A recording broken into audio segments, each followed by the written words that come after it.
Hola, bienvenida, bienvenido a un nuevo episodio de este podcast de la comunidad Aloha Club. En esta ocasión te acercamos un resumen de lo que fue una entrevista a Nadia Diarna de Nadia Diarna Comunicación Digital, que te voy a dejar los datos en la descripción de este episodio. Ella tiene una agencia en la ciudad de Buenos Aires, Argentina.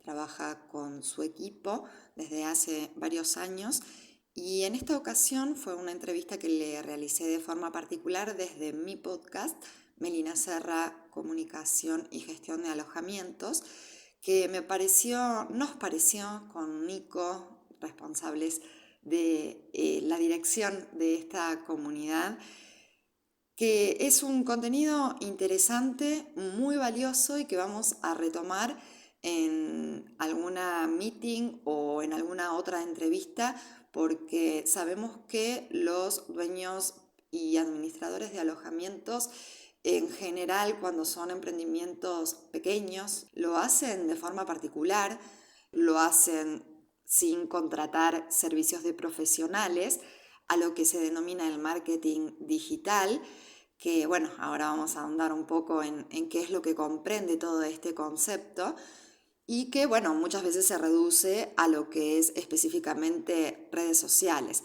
Te cuento que con Nadia hablamos de qué significa el marketing digital, cómo se aplican específicamente al ámbito de alojamientos. Ella nos habla de lo orgánico y cómo se combina con el impulso de pago. También hablamos de cuál es el límite entre hacer marketing digital de una manera más amateur y de una forma más profesional. Ella nos habla de creencias erróneas y nos comparte consejos para aquellos que no son profesionales en el campo para que puedan aprovechar mejor su inversión. También hablamos de segmentación, que es un aspecto clave para aprovechar al máximo el presupuesto de las campañas pagas. Y también hablamos de algoritmos. Nadia nos explica cómo funcionan en relación a los intereses de cada emprendimiento y nos explica cómo configurar tus cuentas para que las redes muestren contenido relevante para tus huéspedes. También conversamos sobre cómo ha evolucionado el rendimiento del presupuesto en las campañas digitales en tiempos recientes, especialmente después de la pandemia, y cómo esto ha afectado al sector de alojamientos. Nadia también nos habla de medición de conversiones, la vigencia del email marketing y terminamos hablando de influencers. Le doy paso a esta entrevista para que puedas sacar el mayor provecho de su contenido. Bienvenida. Muchas gracias. Hola Meli, muchas gracias por la invitación. Más que un placer estar acá hoy con vos. Mutuo el placer. Bueno, con nadie vamos a hablar de marketing digital, ni más ni menos. A mí me parece que lo primero que tendríamos que hacer es contarles a estos dueños o administradores de alojamientos de qué se trata el marketing digital y qué solución vendría a traerles para sus negocios específicos. ¿Qué puedes contarnos sobre eso? Bueno, el marketing digital es un conjunto de prácticas, no hay una sola cosa que lo defina, pero es un conjunto de prácticas que lo que nos va a permitir es alcanzar a la audiencia objetivo en la mayor cantidad de canales digitales posible. Pues tendremos que tener un análisis, un estudio, que a veces puede ser un poco más elaborado o a veces puede ser un poco más a pulmón, de entender en qué lugares o en qué plataformas vamos a encontrar nuestra audiencia. Pero en principio, lo que es el marketing digital es un conjunto de prácticas que nos permiten canalizar la comunicación de nuestro negocio a través de plataformas digitales e impulsar esa comunicación a través de acciones pagas.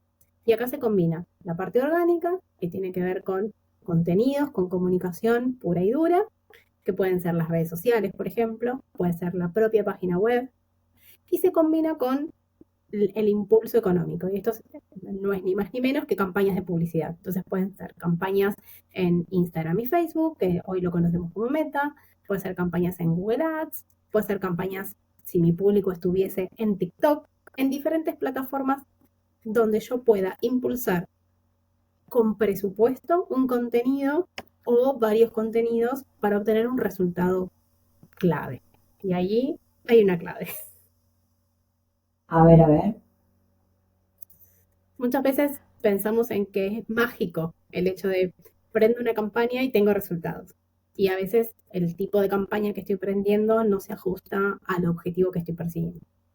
Y si bien nosotros siempre pensamos en que hay que tener muy en claro el objetivo de lo que queremos conseguir, también hay una situación detrás, una suerte de background que tiene que ver con que tenemos que hacernos de alguna manera conocidos, por ejemplo, por lo menos en esa audiencia a la que quiero llegar. Entonces hay un cierto trabajo de posicionamiento, digamos, de marca, en el caso de los administradores o dueños de establecimientos turísticos y hospedajes, pensarlo desde el punto de vista de ser la mejor opción entre todas las opciones de ese espacio, de ese lugar. Entonces, tener eso en claro y cuáles son los diferenciales, creo que también entran en esta ecuación de decir, bueno, no es que prenda una campaña y sucede la magia, que a veces sucede, no vamos a decir que no, A pero veces hay que sucede, a trabajarlo veces con sucede. paciencia y sabiendo que es un proceso, que más que nada es un proceso. ¿Se puede hacer sin saber demasiado de esto? ¿Cuál es el límite entre hacerlo de una forma particular o hacerlo de una forma profesional? A ver, en los últimos años con que se popularizó tanto las campañas de Facebook y de Instagram con el famoso botón azul, del cual yo les propongo que se alejen lo más que puedan, eh, es, digamos que se hizo un poco más sencillo y como que, entre comillas, cualquiera podía aprender una campaña que diera algún tipo de resultado. Ahora, eso tiene una suerte de vencimiento o limitación. ¿Por qué? Porque en esa opción de botón azul no están todas las opciones que podríamos tener para hacer buenas segmentaciones. Entonces, para sacarle el jugo, el provecho a cada peso, y hoy estamos grabando esto en el mes de septiembre del 2023, tenemos una carga impositiva para esas campañas. Hay que sacarle el jugo, Desde exprimir, Argentina, vamos a aclararlo. sí, por favor, desde Argentina, hay que exprimir cada uno de esos pesos que estamos invirtiendo al máximo. Y si nosotros lo dejamos como al libre albedrío de Facebook e Instagram, se hace un poco más cuesta arriba. Vos mencionaste segmentación. Vos y yo lo sabemos, pero explica, ¿qué es la segmentación? Parece genial. La segmentación es ni más ni menos que tomar a un determinado público objetivo, y acá podemos proponer que sean hombres, mujeres, por ejemplo, que tengan un determinado rango etario. Entonces, si nosotros sabemos que nos vamos a dedicar a las familias, porque nuestro hospedaje es un hospedaje ideal para familias, podemos considerar ahí cuáles son las edades promedio de esos padres de familia, que son los que terminan tomando la decisión de visita, de compra. ¿Y qué otras características tienen? Porque familias hay muchas, pero capaz hay familias que les gusta más la aventura. Hay familias que quizás les gustan los planes tranqui de relax. Entonces, ok, entendiendo cuál es por decirlo de alguna manera, el prototipo de familia que yo quiero atraer, ¿qué otras cosas hacen? ¿Qué otras cosas consumen? ¿Qué escuchan en radio? ¿Qué miran en tele? ¿Qué plataformas consumen? ¿A qué otros lugares van? Quizás no necesariamente de vacaciones o de esparcimiento, pero sí, no sé, en qué shoppings compran, a qué marcas les compran. Tener como muy estudiado ese target. Yo muchas veces a nuestros clientes lo que les propongo es que en vez de responder ellos en nombre de sus clientes, dice llanamente que les propongan completar ellos esa encuesta. Quizás a veces le pueden dar un beneficio, o sea, no sé, una cena. Pero vos sabés que esa persona, porque tuvo recurrencia, porque se parece mucho al prototipo de familia que viene a visitarte, con 3 o 4 de estos prototipos que a veces los llamamos avatars, que nosotros podamos tener, podemos hacer un buen barrido de ese público objetivo, de esa segmentación. Y la idea es que después toda esa información podamos plasmarla en la plataforma de anuncios. como Bien, perfecto. intereses, como comportamientos. Toda esa información nosotros hace muchos años se la venimos dando a Facebook. En general, no sé, más o menos como desde el año 2006, 2007, la gran mayoría hemos empezado a abrir nuestras cuentas de Facebook y le hemos ido dando información de las cosas que nos gustan, de las que nos interesan, a los lugares donde vamos, nuestros comportamientos. Facebook entonces sabe muchísimo de nosotros. Y también Así a es. nosotros como marketers pone esa información a disposición para que podamos hacer las mejores segmentaciones. Y bueno, en relación a cómo ha ido evolucionando esto de las redes y las campañas, creo que hay como una gran pregunta de qué es esto de los algoritmos, de qué es lo que hay que hacer para que se muestre más. Creo El que algoritmo lo que busca es retener al usuario la mayor cantidad de tiempo posible y darle la mayor cantidad de información relevante al usuario. Es como una combinación de ambas. Entonces, si, por ejemplo, a mí me interesa un determinado destino, esto seguramente lo pueden extrapolar a cualquier actividad que hagan en redes sociales, pero si yo empiezo a seguir un determinado perfil, porque, por ejemplo, es un destino o es un producto que yo me quiero comprar, probablemente el algoritmo empiece a sugerirme otras cuentas, otras publicaciones muy similares a la que yo likeé, guardé, comenté o una cuenta nueva que empecé a seguir. Eso también es importante destacar que ahí dentro de la configuración de cada cuenta debemos tener en cuenta ciertos ítems a tildar para que justamente Instagram pueda hacer esa recomendación, por ejemplo. Entonces, a partir de ahí, ¿por qué hace esto Instagram? Porque si te está interesando un tema puntual en un momento determinado, porque te quieres ir de vacaciones, por ejemplo, entonces te voy a ofrecer establecimientos parecidos, lugares parecidos, espacios similares, para que vos te quedes en la plataforma y empieces a consumir cada vez más contenido del que tengo para ofrecer. Ese es como el fin último, ¿sí? Entonces, yo tengo que ser, por un lado, como establecimiento, tengo que ser encontrable. Es decir, si yo estoy tratando de llegar a gente que está buscando un hospedaje en determinado territorio, en determinada ciudad, etcétera, tengo que ser encontrable. Entonces tengo que poner dónde estoy ubicado, digo, como en la biografía, tiene que estar bien claro. Tengo también que tenerlo en la medida que pueda dentro de las publicaciones, geolocalizar esas publicaciones para que la gente también sepa dónde estoy ubicado. Tengo que darle la mayor cantidad de información relevante. Y acá el ejercicio es el mismo que decíamos antes, ¿no? Ponerse un poco en los zapatos de ese huésped ideal. Dices, ¿qué me va a preguntar? Y a veces ese que me va a preguntar surge de las preguntas frecuentes que nos hacen. Que si yo sé que, digo, de las top 3 preguntas es ¿dónde están las tarifas? Y si aceptan mascotas, por ejemplo, y yo tengo que saber que tengo que tener publicaciones destacadas, por ejemplo, ahora tenemos la opción de pincharlas, pinearlas en el perfil de Instagram o hacer destacadas de stories y cada X cantidad de tiempo sacar ese contenido en una story para que esté vivo y la gente nueva que se va sumando pueda verlo, por ejemplo. Entonces el algoritmo es en parte esa metodología que tienen las redes para retenernos la mayor cantidad de tiempo posible dentro de su plataforma y que a su vez, si la sabemos utilizar a nuestro favor, nos permite que cada vez más gente nueva llegue a nuestra cuenta de manera orgánica, que hoy sucede un poco menos, la verdad, porque las plataformas quieren que pasemos por la caja y pongamos la tarjeta de crédito. ¿Cómo ha ido cambiando eso a lo largo del tiempo para las personas que destinaban cierto presupuesto y tenían cierto resultado? Ponele hace 2 años hasta acá. ¿Cómo ha ido evolucionando y cambiando? Siempre decimos que hay un punto de equilibrio entre la inversión y ver los resultados, porque a veces con un poquito que se aumente la inversión no llega al resultado. Entonces a veces hay que hacer ese incremento por lo menos por un mes sostenido, un poco más agresivo para decir, bueno, si empiezo a tener resultados y hice este incremento es porque en realidad antes no los tenía porque estaba invirtiendo muy poco. Eh, a ver, acá hay como varias cuestiones que necesitamos analizar. La primera es que hubo realmente un quiebre desde la pandemia hasta acá. Es como que empezó, he escuchado a algunas personas decir como que una nueva era de Internet a partir de la pandemia.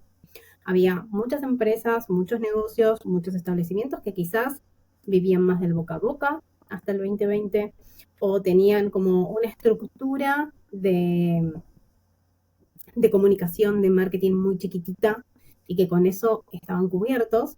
Pero claro, al haber un auge y un boom de necesitar, cuando ya se empezaron a abrir las posibilidades de salir, tomarse unos días, irse de vacaciones, hacerse una escapadita y necesitar salir a ocupar el lugar en la cabeza del consumidor, que durante unos cuantos meses no pasó, claro, la competencia, digamos que se volvió feroz.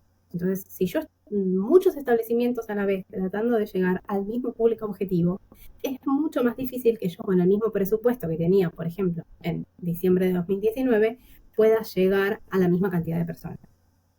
A menor cantidad de personas alcanzadas, menor posibilidades de que me contacten, menor cantidad de reservas. Esto es como una regla de 3. Pero bueno, ahí hay un primer punto que es que cambió mucho desde el 2019, 2020, digamos con la pandemia o pospandemia, hasta acá. Eso es a nivel macro, nos excede porque fue una coyuntura internacional. Y después, en el plano local, acá por lo menos en Argentina, esto se combinó con este tema de los impuestos. Hoy, si vamos a invertir, por dar un número ejemplificatorio, si invertimos 100, terminamos pagando casi 200. Es decir, que casi el doble de la inversión o la mitad de lo que estoy destinando a publicidad se va en impuestos. Y por lo menos hoy no tenemos manera de evadirlo, de encontrar una beta, porque además en las últimas semanas Meta hizo muchos cambios al respecto. Entonces, sí o sí hay que pagar los impuestos. Antes había algunas cuentas que si no eran, el cupón prepago, eso se terminó a mediados de agosto para acá. Entonces, la única manera es con tarjeta de crédito y sabiendo que nos van a cobrar esos impuestos. Después, mediante AFIP, a año vencido, podemos ver de recuperar parte de esa inversión. Pero hay que saber eso. Y hoy también hay como números de referencia, es decir, bueno, hoy sabemos que de base, cuánto nos puede costar una conversión, que sería ese contacto, ese mensaje de ese potencial huésped. Las conversiones pueden ser de distinta manera, puede ser el que directamente entra a la web, siempre que la web tenga la posibilidad, y genera la reserva. Ese es un tipo de conversión directa desde una página o desde un motor de reservas. Pero también nosotros podemos considerar la conversión esa consulta de calidad. Esa persona que nos escribe para decirme, quiero reservar para tal fin de semana, valores, condiciones, etc. Eso es alguien que me está contactando, es un lead de calidad. Y cuando ese lead de calidad efectivamente hace la transferencia, el depósito o confirma de la manera que cada establecimiento lo tenga estipulado, ya se convirtió en una conversión. O sea, yo probablemente tenga muchos contactos. De esos contactos, siempre lo ideal es que tengamos una buena proporción de consultas. Ahí eso va a variar cuál es la proporción. Nosotros siempre buscamos que sea entre la cantidad de visitas o de clics o de mensajes a consultas digamos, propiamente dichas, deberíamos estar rondando entre el 30 y el 25% de consultas. Y de ese 25%, lo ideal sería llegar a un 25% de reservas. Ahí tendríamos como un muy buen escenario, como el ideal. ¿Y qué me decís del email marketing? Que hay tanta discusión en torno a eso. Bueno, a mí me gusta decir que está más vivo que nunca, pero no por una cuestión de gusto personal, sino por una cuestión de que vemos los números. Yo creo que desde que empezaron a tener tanto auge en las redes sociales se viene diciendo que el email marketing murió, que ya fue. Pero esa posibilidad, esa casi como intimidad del uno a uno de la marca con el usuario, porque decidió por motu propio registrarse en nuestra web y recibir nuestras novedades. Digo, ¿por qué no le voy a estar hablando en la generalidad de lo que invertimos o recomendamos invertir en marketing? El email marketing ocupa una porción muy chiquita porque tiene costos mucho más bajos que hacer campañas en otras plataformas.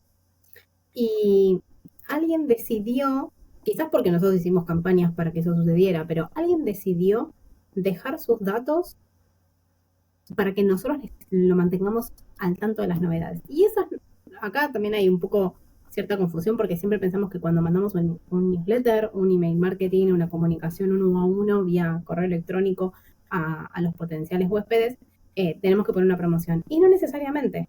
A veces podemos hablar de algo nuevo que está sucediendo en el entorno en el que estamos, a veces podemos contar de un servicio nuevo que estamos ofreciendo, de aperturas de temporada, incluso hacer participar a la audiencia. Yo creo que tiene muchísimo valor, lo he vivido también en experiencias propias, abrir el juego para que respondan ese correo, para escuchar.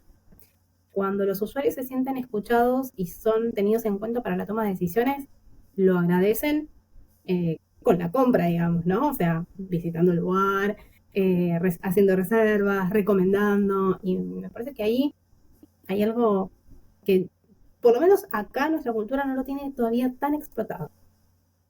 Sí, y yo creo que a eso que vos mencionaste le sumaría también el de estar siempre presente y generar la conexión, la cercanía, ¿no?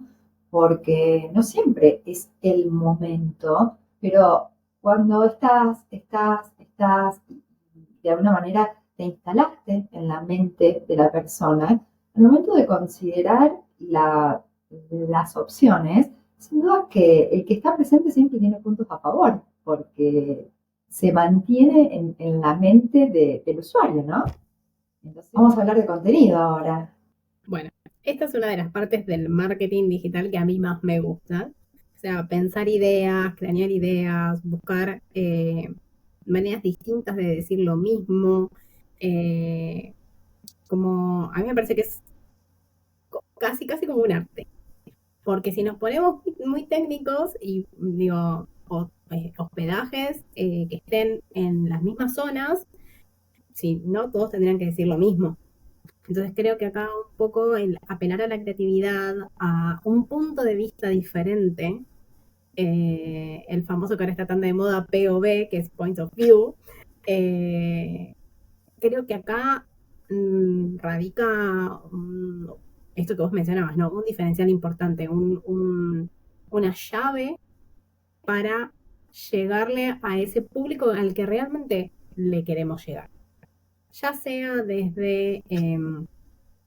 lo primero que hay que pensar en relación a esto es que, y me parece súper importante destacarlo, la gente que está en redes sociales en el momento en el que decide abrir la plataforma que sea, está buscando distraerse, está buscando entretenerse, probablemente no está buscando hacer una reserva, porque para eso quizás me siento y uso otras herramientas.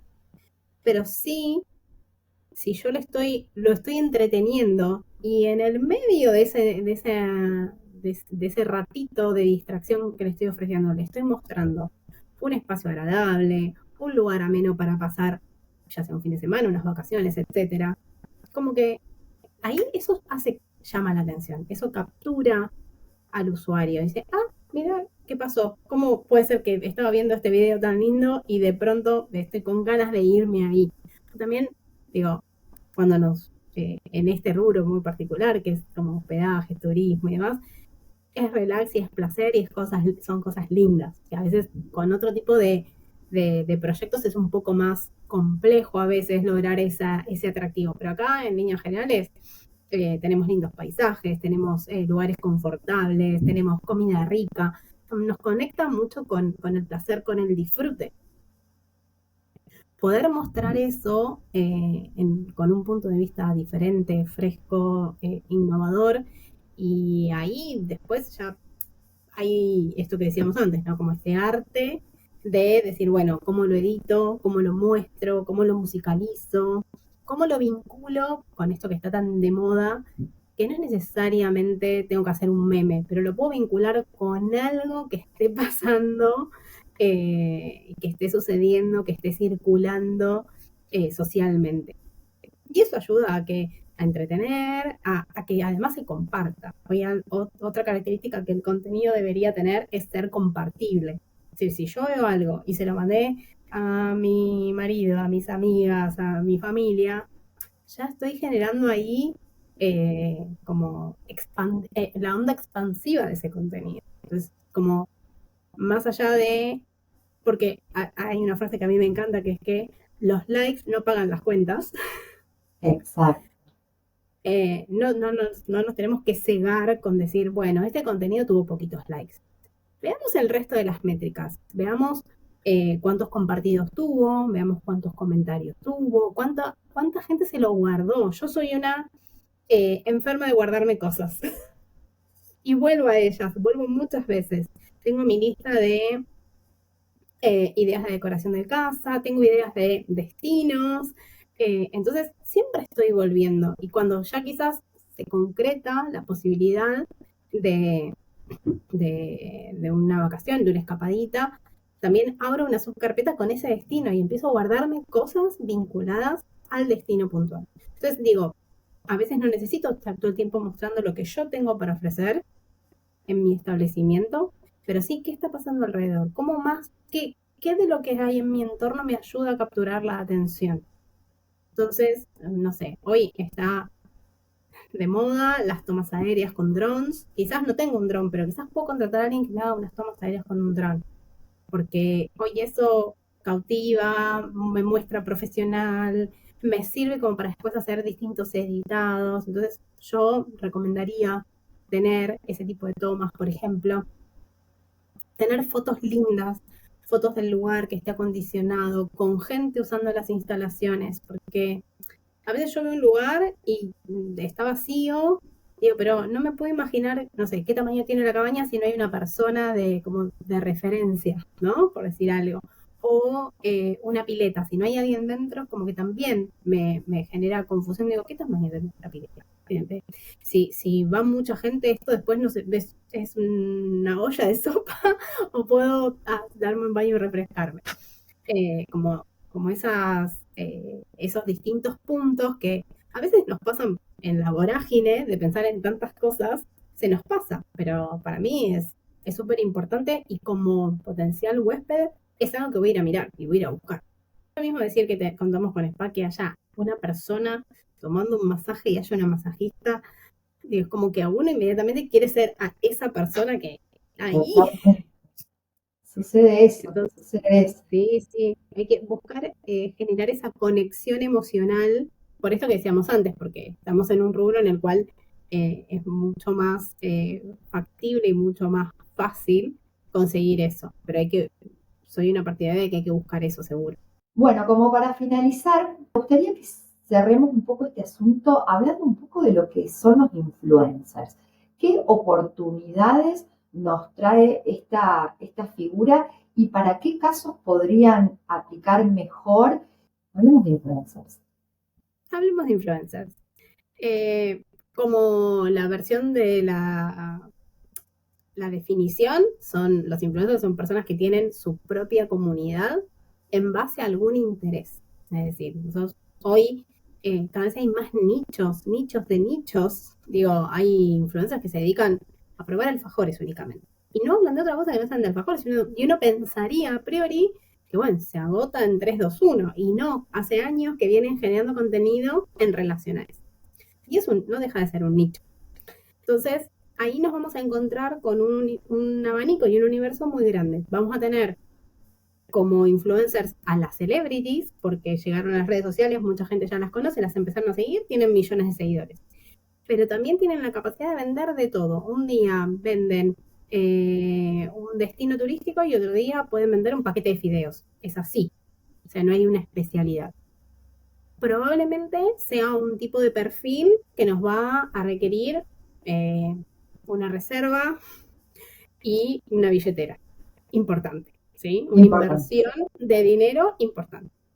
Ahora, con el advenimiento y cada vez más gente creadora de contenido y creadora de comunidad, porque a mí me gusta pensar que los influencers están primero por su comunidad y que el contenido atrae esa comunidad y es recíproco, tenemos variantes ahí en el medio de personas que se dedican solamente a trabajar, por ejemplo, con el área de turismo. Y hay muchísimos creadores de contenidos que tienen comunidades que les gusta conocer destinos de escapadas, algunos quizás un poquito más lejos, destinos turísticos, también va a estar en relación al tamaño de su comunidad y del tipo de contenido que generan, bueno, el tipo de acuerdo que se puede hacer. Yo creo que más allá de pensar si me lo puedo permitir o no, también tengo que pensar cuál va a ser el impacto, el retorno que esa acción me va a generar.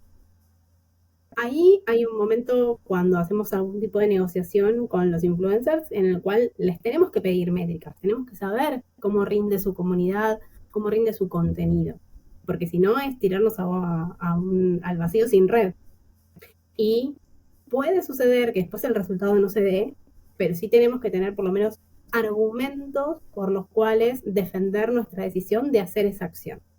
Entonces, si yo sé que voy a entrar en contacto, voy a entablar una acción comercial con un influencer que tiene una comunidad, vamos a poner un número irrisorio, 100.000, de 100.000 seguidores, y de esos 100.000 seguidores, la gran mayoría hace caso omiso de ese contenido, no comparte, no comenta.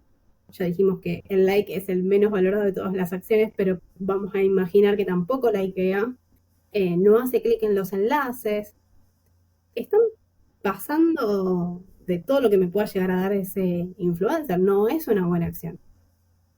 Si yo pido métricas y todo lo contrario, de 100.000, veo que una muy buena parte de esa audiencia que está ubicada en el territorio al que yo le quiero hablar a mi audiencia, vamos a imaginar en este caso Argentina, y que interactúa muy bien con el contenido, yo a priori entiendo que puede ser una acción muy beneficiosa. Entonces ahí lo que tenemos que entender es, del total de seguidores, cuántos interactúan con el contenido, como una relación entre esas dos cosas, y a partir de ahí quizás ya hilamos más fino y pensamos, bueno, ¿cuánto me va a pedir? ¿Cuál es el presupuesto que tengo que destinar a esta acción? Si es solamente dinero o es dinero y hospedaje, o si es solamente hospedaje y no es dinero, entonces, bueno, quizás puedo hacer una reserva un poco más grande. Y lo otro también son los tiempos. Tenemos que pensar que siempre que pensamos en este tipo de acciones, tenemos que ubicarlas en un calendario y casi siempre los influencers trabajan con anticipación, por ejemplo, antes de fines de semana largos, antes de las temporadas altas. Entonces está bueno también si quisiéramos bloquear la agenda, porque quizás después pase, que lo hemos visto en muchos casos, que una acción comercial queda pegada a otra acción comercial y me mareé y no sé qué vi, dónde lo vi, cuándo lo vi como usuario, ¿no? Entonces, que quede. Y una cosa no menor, todo lo que acordemos tiene que estar por escrito. Porque si yo me comprometo como establecimiento a hacer un pago o a dar una reserva, del otro lado alguien se está comprometiendo a generar una X cantidad de material, ya sean reels, videos, posteos, stories, que yo después tengo que poder chequear que eso se generó y que también, en líneas generales, lo ideal sería que yo lo tenga disponible para poder compartir. Y en la mayoría de los casos, quizás lo que se quiere es medir un resultado de forma directa y es muy difícil porque si bien a través de ciertas herramientas como puede ser a partir de una encuesta o una simple pregunta de cómo te enteraste sobre nosotros, podés saberlo, estas acciones también suelen tener como en muchos otros casos de acciones promocionales un efecto a largo plazo, ¿no? Y son muchas acciones las que llevan a que la imagen del lugar quede instalada en la mente de los usuarios que luego se convierten en huéspedes. Una última cosita en relación a esto. Hace ya un tiempito, quizás vamos a decir en el marco de la post-pandemia, se empieza a hablar mucho de los microinfluencers, los de nicho, como decíamos al principio, pero también de una figura que se llama embajadores de marca. Entonces, acá también tenemos la posibilidad de jugar mucho en algunos tipos de establecimientos con, bueno, si una persona es local de ese lugar, pero se fue, no sé, si se fue a Buenos Aires capital a trabajar y, no sé, es de Mar del Plata, podríamos hacer como ese anclaje emocional de que vuelve a su tierra y se hospeda en ese establecimiento, digo, porque los embajadores de marca a largo plazo generan mucho más nivel de conexión. Va por el mismo lado, o sea, trabajamos de la misma manera que con un influencer, pero ya es como un pasito más de afianzar eso a largo plazo. Muchísimas, muchísimas gracias por lo que has compartido hoy con nosotros. Y Meli, un placer haber compartido este ratito y para charlar de esto que tanto me gusta y que además nos conecta. Así que a todos los que quieran o despejar alguna duda más puntual o saber un poquito más de nosotros, ndigitalmkt.com es la web, así que ahí nos pueden encontrar sin problema.